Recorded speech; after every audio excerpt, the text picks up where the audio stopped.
We're now going to move into the quadriceps muscle group, and let's do a quick review of the origins and insertions for these. So notice here we have a beautiful rectus femoris coming down, and its origination point is the AIIS, as well as a little bit of the acetabulum and labrum. Then we have the vastus lateralis coming down the side of the thigh here. Its origination point is the lateral lip of the linea aspera, coming all the way down here. They all share insertion points at the tibial tuberosity via the common quad tendon. And then here we have the vastus medialis, this nice teardrop muscle coming down the medial part of his thigh. And its origination point is back up top here on the medial lip of the linea aspera. Deep to this rectus femoris, you can have the vastus intermedius, which we can't really visualize. However, we know it's there, deep to this muscle, originating on the anterior surface of the femur, coming all the way down, again inserting to the tibial tuberosity via the quadriceps tendon. The action for these, they all do knee extension, and the rectus femoris, because it starts up in the hip joint, also does a bit of hip flexion. So the muscle tests are going to vary a little bit for these muscles, and we'll show you exactly how to do that now.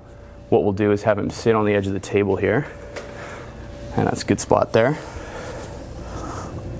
So again, we know we're going to test knee extension for all these muscle groups, but if we want to focus a little bit more on medial, middle, as well as lateral thigh, what we can do is just have slight rotation, and there's going to be a really good check of this vastus medialis. So what I'm going to do is try and push his heel that way, and notice how I've braced my elbow on the inside of my thigh, so I can just lean forward. I don't have to try and control his whole leg, because this is a powerful muscle group with just one arm. I can support, lean in, hold there nice and strong, and right away we can see this muscle puff up. We can see it quiver and contract really nicely here, and I can palpate and stabilize all at the same time. Now if we want to do the intermedius, we're just going to put his thigh in neutral, and exact same thing. I know it's deep to that rectus femoris, so I can trace all along here as I slowly load in, and he holds there nice and strong. And again, you're going to get contractions of all these other muscles. They work and fire as a unit. You're never going to get away from that. To do the lateralis, hold there. And again, we can see a good contraction all the way down the lateral part of his thigh. I can palpate in again and get a good sense of what that muscle's doing. Now for the rectus femoris, in a seated position, I already mentioned that it does a little bit of hip flexion. So it's easy enough here. He can just bring his thigh up, and then he can just hold there nice and strong.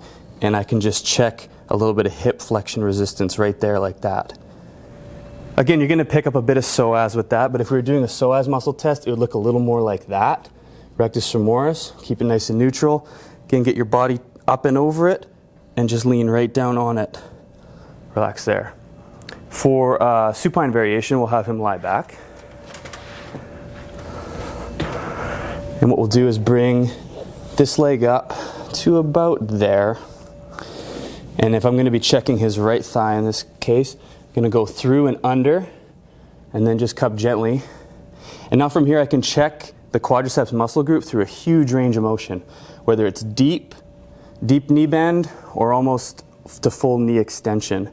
What's good about this is we know that this again, teardrop muscle, the vastus medialis oblique, is highly active in stabilizing the patella in this full knee flex position. So we can start right there, hold there nice and strong, and again, really contract and challenge that muscle. Relax. Then again, we can go neutral and maybe up a bit, hold there. Do the intermedius fibers at this knee angle, and we can come near up to extension and check the lateralis, hold there. If you're a smaller practitioner, notice I have a little bit more of upper body strength to be out in this position and control the limb. You might have to rearrange how your body is, and then actually just hold there and just lean yourself right into the shin while still stabilizing the ankle during the muscle test. Again, for rectus femoris, we're just going to be pulling straight down this way, checking that hip flexion, hold there nice and strong. You can grab the edge of the table. This just prevents you from pulling his whole body down the table. Load in, and then load off.